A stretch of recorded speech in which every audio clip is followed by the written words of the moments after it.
Hello, everyone, and welcome to another edition of the NFL Draft Triple Take presented by UPMC. Mike Pursuta, along with Dale Lawley and Matt Williamson, we're getting you ready for the upcoming NFL Draft, and we're going to do things a little bit differently for this edition of the Triple Take. We've been throwing out some mocks of round one. I believe we're up to 3 of those so far. Yeah. If I haven't lost count. But today, we're going to do something a little bit different.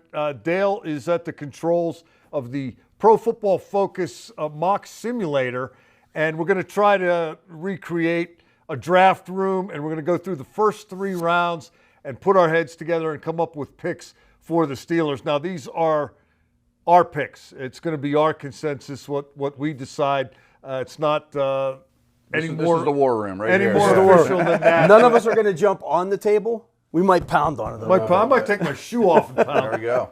Google it, kids, if you don't know what I'm talking about. Matt, I'm sure you can agree, having been in a draft room, this is very much the way it's going to go down. Spot on. Yeah, exactly the process.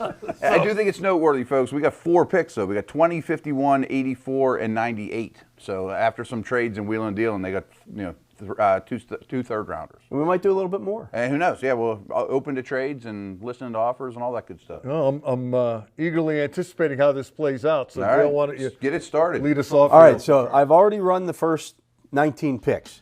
The 3 quarterbacks, Caleb Williams, Jaden Daniels, Drake May, all go 1, 2, 3. J.J. McCarthy, your favorite player, goes at 6 to the Giants. So we do have 4 quarterbacks in those top 6 picks. That is good news for the Steelers if you're sitting, playing along at home. You want those quarterbacks to go because the Steelers won't be in the quarterback market. No more quarterbacks, though, before our pick here. Pretty sure about that? I'm just saying. It's been an interesting offseason. It has been that. It has been that. So right before us at 15, Brock Bowers finally goes to the Colts. You have Byron Murphy, the defensive lineman from Texas, goes at 16 to the Seahawks. Quinion Mitchell goes at 17, the cornerback out of Toledo, to Seattle. At 18, the Bengals take J.C. Latham. If I'm the Steelers and Latham starts to slide that far, I might be on the phone with Seattle and saying, hey, can we do something here to go get this guy? Do we think he is the best right tackle? I do. I mean, it depends what you're looking for. I mean, if you just want to run behind a guy on 4th and 1 and mash people, he is the guy. I think he might be the best tackle, period, to be honest with you. I mean, I think it's a debate. Yeah, I think that's certainly within reason. Then a lot of tackles fell. Yeah, you look at 19, Brian Thomas, the wide receiver out of LSU, goes to the Rams, putting the Steelers on the clock here. Some of those top players still available. Johnny Newton, defensive tackle from Illinois, doesn't really fit the Steelers' defense. He's a little shorter. Cooper DeJean is still available there. Leatu Latu is also available. Nate Wiggins, Amarius Mims, Kool-Aid McKinstry, Jackson Powers Johnson, Graham Barton. Well, if you guys were with me for our mock 3.0, and you were, you already know who's getting my vote here. Yeah, we do have 3 trade offers, Mike. So let's take a look at these and see whether we want to consider those or not. The Arizona Cardinals are on the phone with pick number 27. That's where their next pick is at. Then you have Jacksonville at pick 48 and the Rams at pick 52. I don't think we want to move out of the first round, though, guys. I don't think we're going to go that far back. Yeah. Acquire future first and things like that. That doesn't make for the best video here. Let's take a look and see what the Cardinals might be offering us here, though. I say, can we come up with 5 to 7 names that we're comfortable with at 27? I think I can. I think we can. So they have Arizona as Houston's number 27 pick. Obviously, they want to come up and get 20. If we want to do that, they're going to have to kick in some stuff. They do have pick 35. They're probably not going to give us that. But if they would give us 66 for sure, if we move back those 7 spots. I think you can get more than that as well. I think we can get more than that. There's a 67% chance that if we made that move, we could do that. Can we get maybe 90 out of them as well? Probably. No, it doesn't look like they're going to do that. What about a future third from a team that might not have a lot of wins next year? I like my future picks. He's a big future guy. Yeah. That's what he likes to do. I'm in the win now mentality. I hear you. I say pick the center. You guys figure it out. He might still be there, though. He could still be there. The fact that him and Barton know are he's still there now. I got you. Yeah. I got you. So I like to roll the dice. If we go for a with future round 4 pick, we can get 27, 66 in Arizona's 4th round pick next year for 20. there's a 50% chance that gets accepted. Offer trade. They accepted it. Here we go. Let's We're in. Let's see who All we right, lose do out it. on. Who We're are gonna those, resume the 7 draft. picks? All right, so I mean, we got a lot of draft capital. I like having draft capital, additional draft capital next year, because if you've paid attention to the mock drafts and stuff, next year's draft is supposedly much deeper because all those kids that stayed in college because of the COVID rules are all going to flood into next year's draft. So next year's draft could be ridiculously deep. I bet it's not deeper at tackle or wide receiver. Probably not. Take that bet. All right, so now who did we lose out on? Who we're are at those 6 that 27? fell? So the 6 guys that went ahead of our pick, in between our picks there. So Arizona came up to get Latu. Okay, that doesn't hurt us. Tyler Guyton went at 21. Nate Wiggins goes at 22. Bo Nix at 23 to Minnesota. Amarius Mims goes at 24 to the Cowboys. Graham Barton at 25 to the Packers. Chop Robinson at 26 to the Tampa Bay Buccaneers. And there's a center from Oregon. There's a center from Oregon there. still sitting there. You guys talked me into the trade. As is Cooper DeJean, though. Let's take the center from Oregon. I understand. That's a I'm big cool deal. with it. Yeah, I'm I'm cool with good it. with that. But we picked Now we up have that some extra stuff. pick floating around. That could be a tackle or something, fringe benefit there. Yeah, so Do it. It's official. Jackson Powers Johnson is the pick at 27. Now we're back up at 51, and this is why that you might want to do a move like that, because you start looking at some of those guys. Zach Frazier, the other top center in this draft, goes at 39 to Carolina. There's kind of like a no man's land there between the Steelers' first pick and that second round pick. Another guy, Kingsley Suamataia at 41, Mike Sanistril at 42, who's a really good nickel corner that you might be interested in there if you're the Steelers. Jordan Morgan, another one of the offensive tackles, goes as well in that no man's land at pick 45. Your guy Peyton Wilson goes to the Bengals at 49. He is my guy. I know he's your guy. Troy Franklin. There are guys, every draft, you guys, That you love. sure, Yeah. there's 1 or 2 that jump out at you, and you just That was what become you got from the fascinated start, with yeah. it. Peyton Wilson's that guy for me. But So we're back up here now at 51. okay, I'm not thrilled that Troy Franklin went the pick ahead of us. No, with that- all the that- draft capital we had, I would have loved to get to 48 or 49 and snagged him. So the guys still available here: Braden Fisk, Michael Penix. It's an interesting player Keep available scrolling. there. Yeah. Javon Bullard, Ricky Pearsall, the wide receiver out of Florida. tackles are basically gone at this point. Adisa Isaac. I mean, Yeah. I think the guys that you would consider at this spot are probably gone. Yale offensive tackle Agama DJ. I could never get that one. Blake Fisher still there. Patrick Paul. Right. Those are more third-roundish guys. If it works out this way, as Pro Football Focus's mock simulator suggests it will, I'm going to go with the receiver from Florida.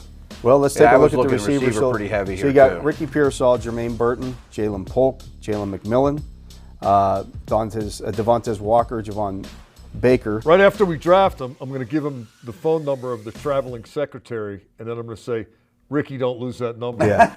I mean, Roman Wilson's another guy that would have been interesting there out of Michigan. He went at 48 to Jacksonville. Penix would be, at this point, interesting. But not I don't a think guy it- that's going to contribute to win now, True, theoretically. true. But neither one of your quarterbacks are under contract for 2025. I mean, frankly, I think he's going to go earlier than this. I do too. I think that's kind of cheating. Yeah, and I also think you want to get Justin Fields and the new guys as many reps as you possibly can in camp, and you don't want to spread that labor around. So I think we pass on Penix. Yeah. I think the receiver I is the agree. spot Pearsall to go. is probably the guy. I was just throwing that I out like there. Burton from Alabama quite a bit too. Did you but see the there's catch? some stuff? Oh yeah. I'm The a fan. one-hand backhand down the seam. Yeah. Yeah, let's not overthink it. No. Do Okay. Ricky Pearsall is the pick. We're All back right. up again now at 66 because we made that trade earlier. And, there's some interesting guys here available at this pick, including Ruke Orhorhoro, the lineman You can say it. from Clemson. I think he would fit right into the defense. Yeah, I think he's a fantastic fit, to be honest. Jaden Hicks is still there, the safety out of Washington State. Christian Haynes, guard out of Connecticut. We don't really need a guard at this point. Junior Colson, the linebacker out of Michigan. Interesting. Kyrie Jackson, the another long corner, 6'3" cornerback out of Oregon. Spencer Rattler is there if we want to go quarterback again there. Jalen Wright, the running back out of Tennessee. I don't know if we overthink this, guys. I think Orhorhoro is. He's jumping off the screen to me, but can you just do a quick corner search? Yep. I don't want to neglect the defensive backfield. I much don't longer. either. Yeah. So you got Kyrie Jackson, Max Melton was the name I was curious interesting. about. Yeah, I'm a big fan. But Andrew we're picking Phillips, pretty another soon, one. right? No, we got to pick at 84 coming up here. We're not going to get a chance at that defensive tackle. There's other cornerbacks there on the board. Phillips out of Kentucky, Renardo Green out of Florida State, Jerry and Jones out of Florida State. Highly slot-capable guys, which they need, and they tend to fall a little bit. I would take Orhorhoro, though. I never try to say that name, but he's long. He learned from Cam. He kind of fits that 3-4 DN mold, and there's not many of them in this draft. I'm happy to address the D-line there. Yeah. If that's your guy, that's your guy. Do it. Orhorhoro it is. Okay, we're back up now here at 84. We have no trade offers for this 84th pick. Okay. Some of the top guys available. Johnny Wilson, the big wide receiver out of Florida State. He's like a lot different than the receiver we took. Like 6'7" power forward. Jamari Thrash, the wide receiver out of Louisville. Malachi Corley, another one of those shorter type but power I would take Corley receivers over Wilson if we were to do a second receiver, which seems a little ambitious. But I think at this point we want to definitely take a look at tackles, and we want to take a look at the cornerbacks. So Renardo Green is there, the cornerback out of Florida State. Dominic Pooney, Jerry and Jones, DJ James. Corner got hit pretty hard. Yeah, they got hit pretty darn hard. Tackles are also drying up there. Matt Gonclaves is there from Pitt. I'd consider Elijah Jones from BC. That name jumped off the screen a minute ago. I think he fits in well. They'll know a ton about him. He'd be their slot from day one. He also can play outside a little bit. Yeah, I think that works well. Should we take a look at safeties? Just as Mike Tomlin might have a little insight on the guy. knowledge. Yeah. So I got a couple safeties there that have slot capabilities as well, including Dadrian Taylor Demerson, who was Tyke Smith. Yeah, just an extreme athlete. Cole Bishop is intriguing. Cole as well. Bishop's I very really like Cole intriguing, Bishop. I just don't think it's a need compared to the. I mean, if he's there 2 picks from or 12 picks from now, I would consider him. Should we roll the dice? I think you take the BC corner. Yeah. And then hope for the Utah safety. Yeah, I'm not thrilled with the tackle situation. Yeah, it dried up quickly. All right. And again, in a different world, we had so many picks, we could have maybe traded up 5 spots Right. to grab the tackle. Right. Or Mattia went like 10 picks ahead of So him. Elijah Jones is the pick, takes the ball away, does what you want to do there, can play inside or out. We're up here at 98 now. We do have a trade back offer, but let's take a look here. Cole Bishop's still there. Boy, he's intriguing. You still have super athlete. some of those safeties are, Dadrian Taylor Demerson, Sione Vacchi, Tyke Smith, Cole Bishop. I'd have been okay with Bishop last pick. Me too. I'm certainly okay with him here. I mean, he helps on special teams a ton. Yeah. You could play him with the 2 starters in big nickel a lot early in his career. I mean, he's Are you guys of the talent. opinion that the Utah guys, you pretty much know what you're getting?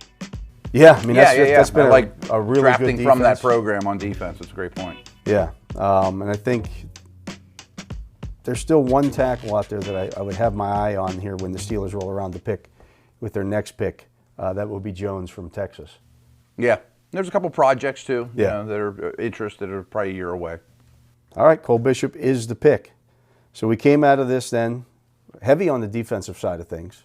After the Get younger first on that side couple, of the ball, yeah. After the first, we got Jackson Powers Johnson at pick 27. Remember, we traded down, giving up 20 for pick 27, pick 66, and next year's 4th round pick from the Cardinals, which could be pretty good. You would think Powers Johnson's a plug and play starter from first day of camp. Yeah, you got Ricky Pearsall, the Second. wide receiver.